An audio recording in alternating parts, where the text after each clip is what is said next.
Pune has long been considered to be the country's education capital, and what perhaps sets it apart is that its graduates seem industry ready. So to shed more light on what the city is doing differently in terms of bridging the gap between academia and industry, we're joined by a stellar lineup of industry heavyweights here at the Leaders of Tomorrow's Season 12 Springboard in the city of Pune. On the show tonight, we have Dr. Ramakrishnan Raman, Vice Chancellor of Symbiosis International, Dr. Uma Ganesh, co-founder of Global Talent Track Foundation, and Nikhil Kurele, co-founder and CEO of Noccarc Robotics.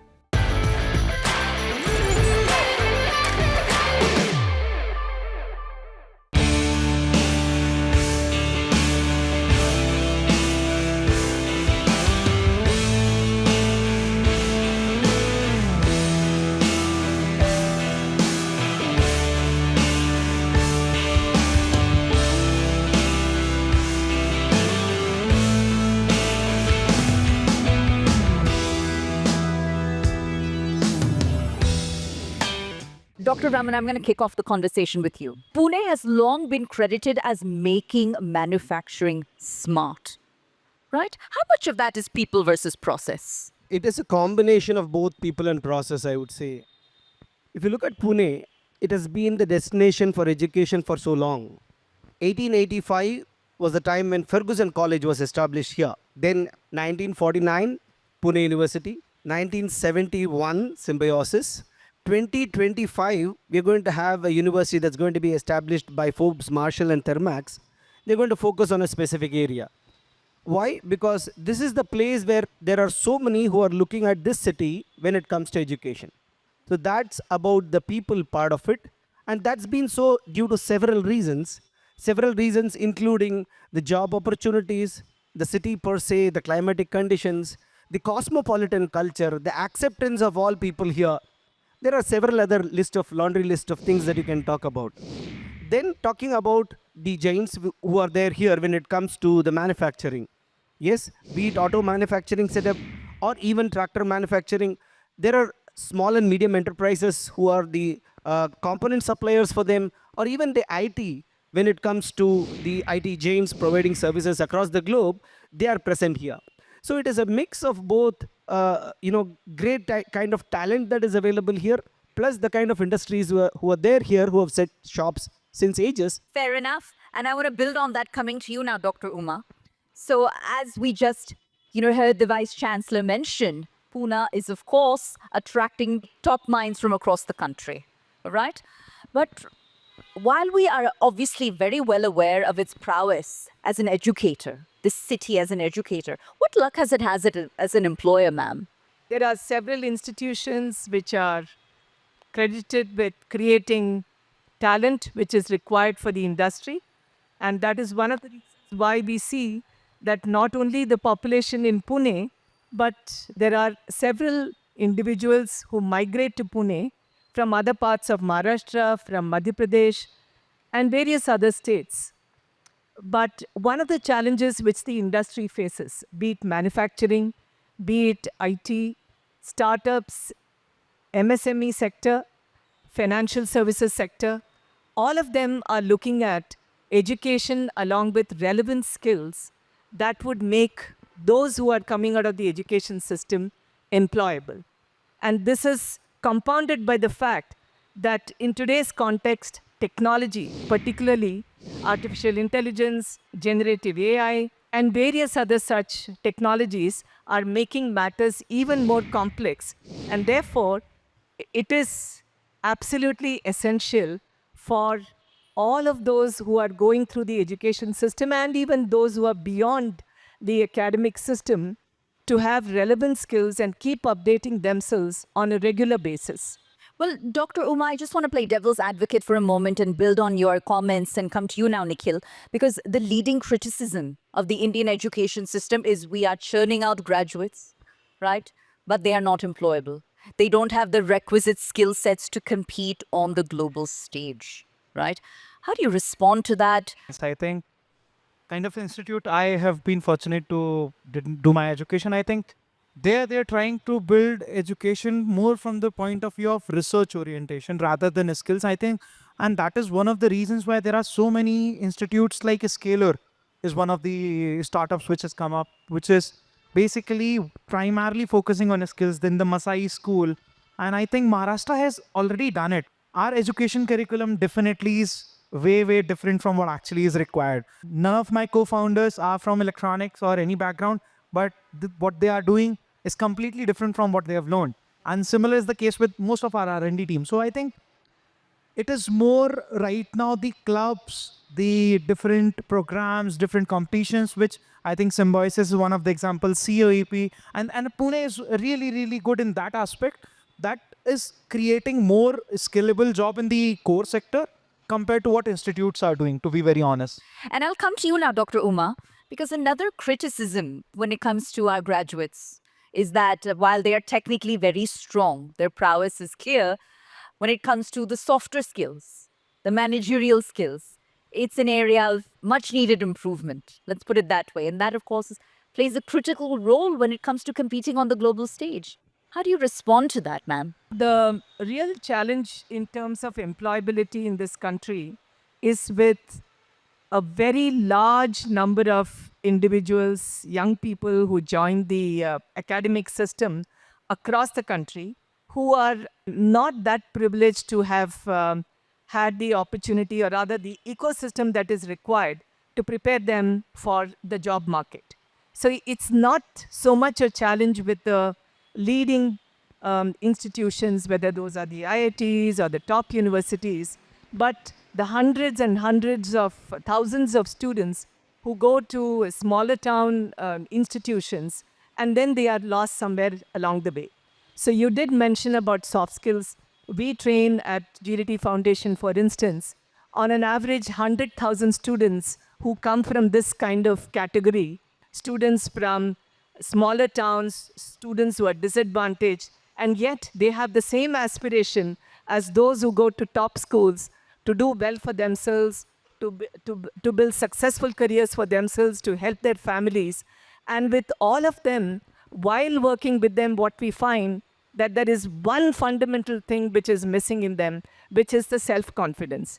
How do we give them the self-confidence that they can do it? How do we give them all of those life skills which will make them shine? That is what we have been doing, and with that kind of an approach, we are able to find jobs for every one of them, and that is how we have been able to make it successful for themselves. But most importantly, what is also going to be important in the coming years, the concept of dual intelligence is going to be extremely important. There is a lot of debate on AI, whether it will take away the jobs. Fundamentally, what we have to bear in mind is AI is here. AI is not going to go away. AI will keep advancing. But how do we give the young people who are coming out of our education system and those who are already in the workforce the capability to work alongside the machines and have the dual intelligence put to work? And if I could come to you now, Nikhil, the data indicates that the average literacy rate in India is around 74%. However, Pune's average literacy rate is upwards of 85%. It's a significant difference, sir. On top of which, it's the urban poor here that are surprisingly literate, right? So, how is this city cashing in on that demographic dividend, in your view? How Pune is benefiting is primarily in the manufacturing, because one thing which we have realized for MSME, the bigger challenge is the layer which is missing is the training part. We do not have the layer, we do not have the sufficient enough talent available who can train the people who are actually coming in. When we see people who are ready to take up jobs at like maybe 15,000 salary assembly jobs, there the training plays a very, very important role, right? So what you pointed out, the literacy rate. So I'll just give you one example. There was a guy who runs a mobile shop, who used to run a mobile shop. He joined us just as a soldering person when we were a 20 member team. Right. He now is one of the senior person in our electronics team. So I think the base layer, education layer, and basic understanding of how a system works, how a process works, ability to grasp thing, a limited training or a broken training module, I think that is something which is getting matched up, that is getting compensated by the literacy rate which is available in Pune. This is based on the experience of building Noccarc in Pune. You know, you mentioned about Pune's workforce, particularly coming from the communities. I would like to draw the attention around women in particular. Please, ma'am. So Pune has got a very supportive environment and ecosystem, because of which women feel very comfortable to work out of this city, and a lot of women migrate to this city. Let's just look at the IT industry. It is credited with 36% of the industry today comprises of women. Right. At entry level, we have 51% women entering into the workforce. STEM education, in fact, women are doing far better than men, 29% versus 27%. However, if you look at supervisory level, which may be just 5 years into your jobs, you find that only 25% women are there. And a few years later, when you look at the CXO level, only 1% of those at the senior leadership are comprising of women. This is a worrisome fact. A huge round of applause, please. It's time for a short break, but our coverage of the Leaders of Tomorrow's Season 12 Springboard here in the city of Pune continues on the other side. So don't go anywhere.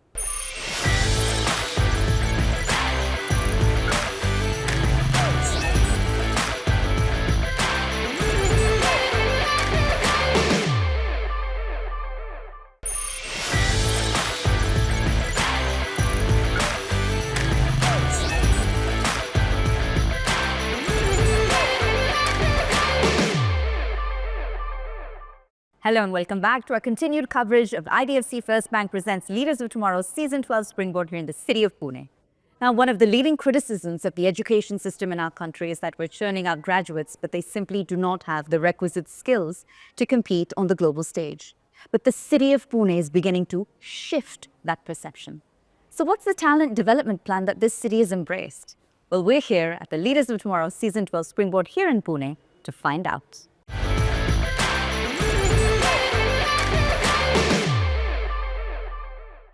And coming back to you now, Dr. Raman, building on some of the observations we've just heard, what's also surprising, at least to me as an outsider, is I believe that Pune has the 6th highest per capita income figure nationwide. And for it not being a state capital, that's fairly remarkable, right? Do you consider this to be an outlier? Is the trend here to stay? Because people are increasingly making the argument that Pune is no longer in Mumbai's shadow. It has a thriving identity of its own. Your comments, sir? I think it is for sure to continue. The reason, one, is the kind of ecosystem that this particular city provides, right? We know about the automotive and the IT sector. If you look at fintech as an area, if you take the top 100 destinations in the world, which gives the best ecosystem for fintech, Pune is one among those top 100. Now look at it, being top in one among the top 100 in the world is not easy. The number of institutions here, just a data point, about 10 years back, we had about 12 universities in the city. Today, thanks to NEP, we have 30 plus universities in the city. It is one of the largest. Now, if you look at the number of startups that have got registered, we are talking about registered startups in India, the highest is the state of Maharashtra. And that's not going to change. I'm talking about the data point July 2024. So if you look at the data points which talk about when it comes to startups getting registered, number of universities, or even the manufacturing which is expanding, on all these fronts, I think there is no looking back for the city. Well, look, Nikhil, Pune has obviously attracted national attention, but it's also attracted international attention. In fact, it's the largest hub for German companies outside of Germany. Over 300 German companies have made a presence felt here and established a presence in this city over the last 60 years. So the question is, why Pune? Few things, even which what we actually identified while we decided to move to Pune, is the ability to bring out a product or move things here. Even these small MSMEs are very entrepreneurial and they are open to long-term visions. People believe in something getting created in the longer run. They believe in the value which is getting created in the longer run, which honestly, which I believe is a cultural difference which actually exists in Pune. Phenomenal to hear that. And coming to you now, Dr. Uma, if you look at the number of foreign students that study in India, over half of them study in this city of Pune, all right? And I'd love your take on the extent to which they demonstrate an interest in building their career here? Or is this strictly an education destination? And do you expect the trends to, take a turn? At this point of time, a lot of the students who come to India, they're coming here for cultural immersion.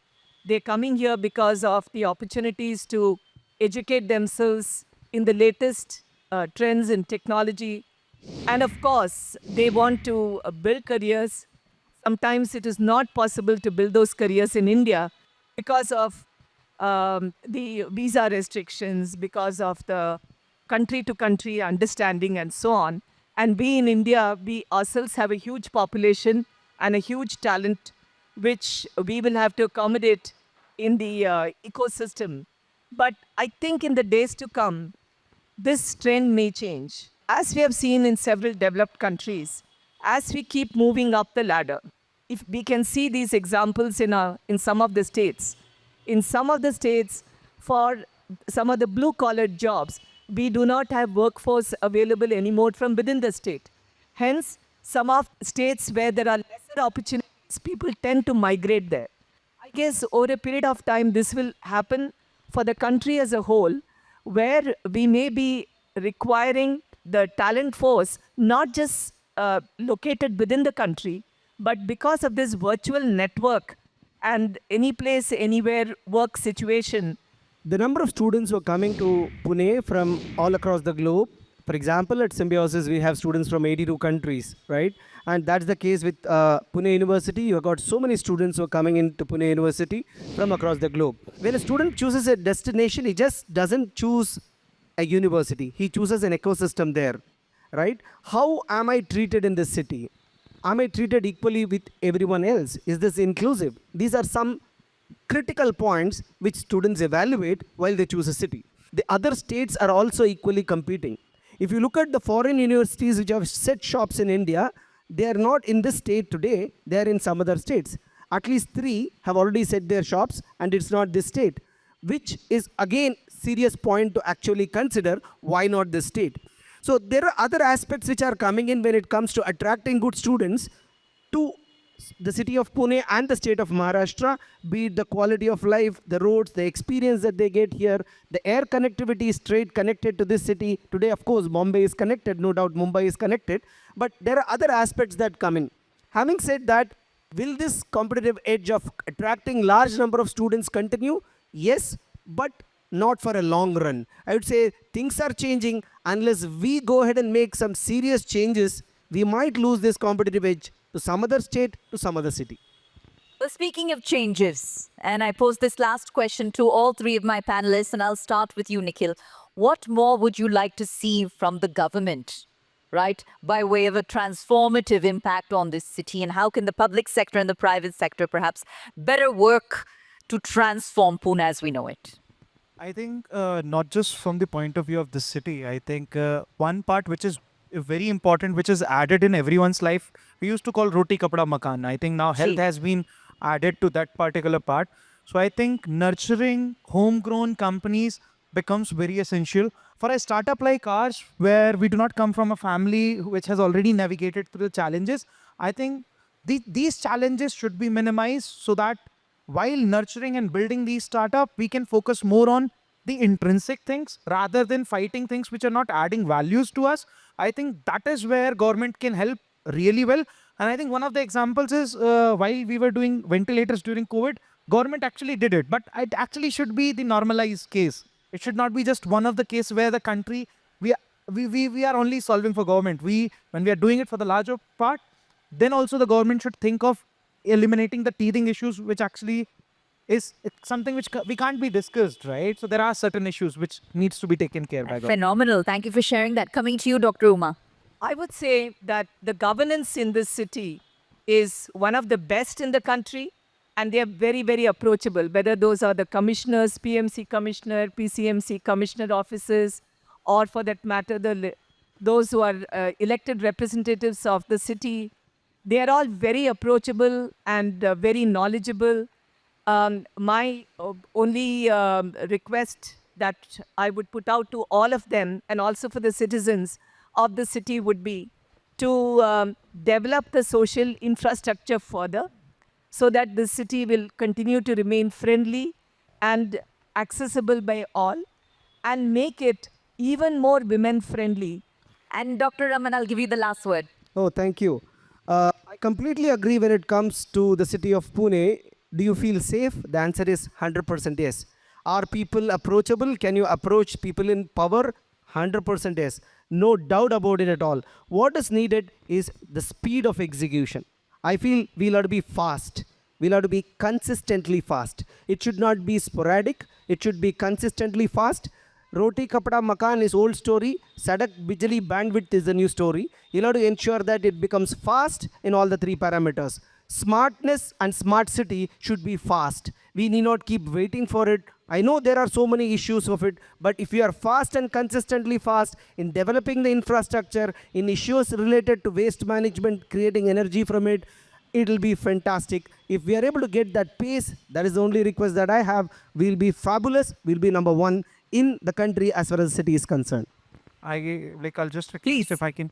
I think most of our experience come from this part of the city, which is actually very safe. But I think Pune has a very, very strong network for hardware startup, and India is actually at the cusp of becoming a manufacturing, IP-led manufacturing nation. I think a little focus needs to be given to the manufacturing areas, which is, for example, the Bhosli MIDC area or the different Chakan area. So these are areas not as safe as the IT areas.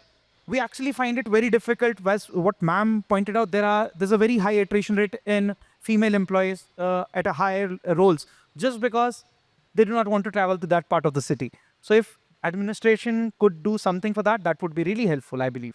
I need to thank all of our panelists, Dr. Uma, Dr. Raman, and Nikhil, for sharing such a rich range of insights from your personal and professional journeys alike. A huge round of applause. I believe it's deeply deserved. Well, that concludes our coverage of IDFC First Bank presents ET Now, Leaders of Tomorrow's Season 12 Springboard here in the city of Pune. I'm Pooja Jain signing off. Thanks for tuning in.